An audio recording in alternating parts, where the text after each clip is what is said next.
Hey, what's going on, guys? I'm going to talk today about South Africa in World War II.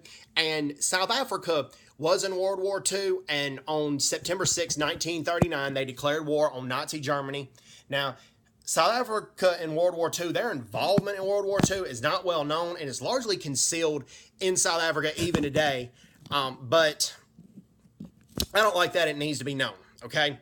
But a little bit of background information. The Prime Minister of South Africa during World War II was a British South African named J.C. Smuts. Otherwise, he's known as Jan Smuts. It's one of the few times a man's named Jan, but in this case it was. And he was also named Field Marshal by Winston Churchill. Even though South Africa was an independent nation at the time, they did belong to the British Commonwealth. So under a 1931 agreement, South Africa was more or less obligated to support the UK in World War II against Nazi expansion, but there were a group of Afrikaners, and it was the majority of them. Unfortunately, it wasn't the vast majority, or South Africa wouldn't have been helping the Allies in World War II, but it was the majority nevertheless. The majority of Afrikaners favored either neutrality or to ally themselves with the Nazis. But in South Africa's parliament, they forced Prime Minister Hertzog. I'm horrible with pronunciation, but they forced the Prime Minister Hertzog to basically to resign and to step down, and Jan Smuts became Prime Minister of South Africa. And had it been all the Afrikaners, or even the vast majority, that more or less probably would have not happened. So it's not a stab at the Afrikaner or anything like that. But since Jan Smuts became Prime Minister and he declared war on Nazi Germany, and 23 South Africans fought in the Battle of Britain against Nazi Germany. 9 of them were killed in action, unfortunately, but 9 of them bravely sacrificed their lives against evil Nazi fascism. And also, South Africa fought in the North Africa campaign. Their infantry divisions fought in El Alamein, which was a key battle in North Africa. They fought there, and the armored division fought in Italy. And it was the 6th Armored Division. They fought in Italy. And where South Africa really shined was in Madagascar, okay?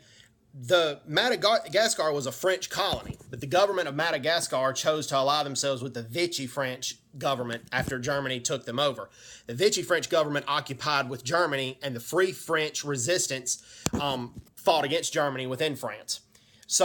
Or in exile somewhere, and fought against Germany. Well, the Madagascar government chose to ally themselves with Vichy France, and South Africa let the British Navy and the British Air Force and the British Army use the South African ports to stage an invasion of Madagascar and to take Madagascar from the Vichy French government.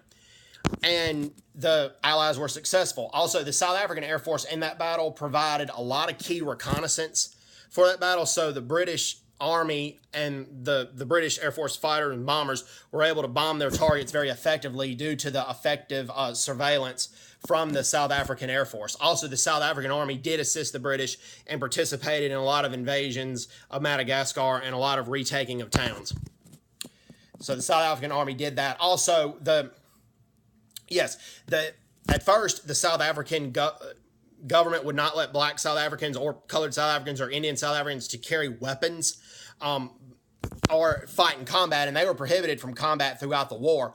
But they were allowed to enlist, and eventually they were allowed to carry weapons for guard duty, to guard a lot of the ammo depots and to guard the supply depots while they were manufacturing a lot of the key war products and stuff. So it was a step. It was a small step, but it was a step nevertheless that they were finally allowed to carry weapons, which had been denied to them for a very, very long time.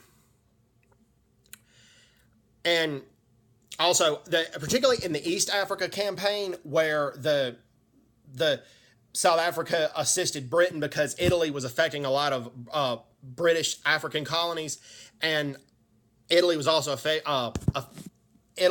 invading Ethiopia, and they were invading a lot of British African colonies as well. The South African Air Force fought bravely in the East Africa campaign from 1940 to 1941, and they had a pilot named Jack Frost who shot down 15 Italian aircraft during that time. And South African Air Force shot down 71 Italian airplanes in the air.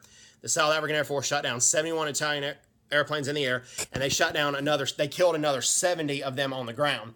And one of the predominant planes that they killed on the ground was a fast Italian bomber called the SM-79 plane. But the SM-79 was very fast and was faster than a lot of the South African fighters, but South Africa found an effective way to kill them on the ground. The predominant plane they used in that campaign was the Gloucester Gladiator. The Gloucester Gladiator was the predominant plane, but the plane that had the most air-to-air kills was the Hawker Hurricane. And South Africa decisively defeated the Italian Air Force, and the Italian Air Force had the advantage in experience and numbers, but the South African Air Force still prevailed. Okay, and all the South Africans that fought in World War II were all volunteers.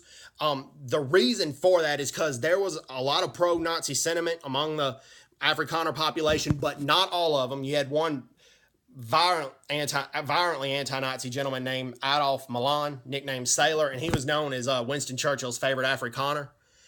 And there were plenty of Afrikaners that fought bravely, and had it been the vast majority or overwhelming majority of Afrikaners, South Africa would not have been able to side with the Allies during World War II. But nevertheless, there was a lot of Nazi sentiment sympathizing in the Afrikaner population.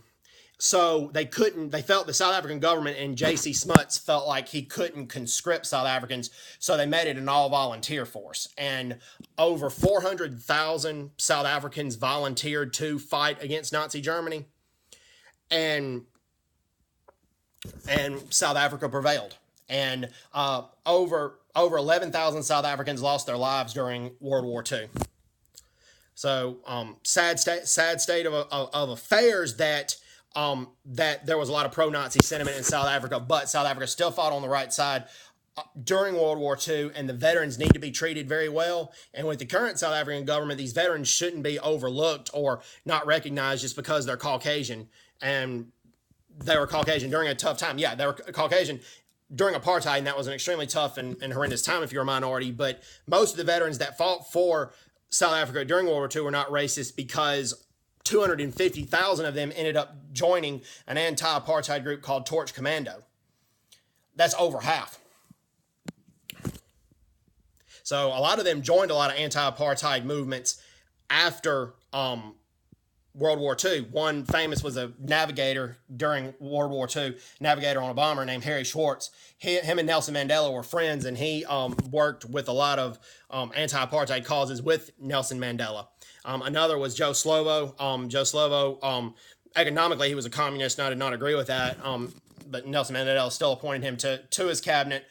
Even though politically wise and oppression wise, neither him nor Nelson Mandela were communist, because Mandela served 5 years and stepped down. That's not what a communist would do, and Slovo seemed to go along with that. But nevertheless, he worked with ANC, one of the more radical wings of it. But he did fight in World War II, and he volunteered to go fight against fascism in World War II. And as I mentioned before, Adolf Milan, and so South Africa did many great things. Oh, before I let you go, the Warsaw Uprising, where a lot of Jews as well as Caucasian Polish people were rebelling against German occupation. It was called the Warsaw Uprising. The uprising failed, but South African Air Force supplied a lot of supplies to the rebels through airdrops and airlifts. And the South African Air Force, 11 South African planes were shot down. And because South Africa flew very low to the ground, and the South African Air Force pilots flew very low to the ground, disregarded their own safety to try to get to the supplies to the rebels. And rebelling like that against Nazi fascism is not something violently racist people would do. So anyways, hope everybody's doing well. Take care. God bless, and bye-bye. Bye-bye.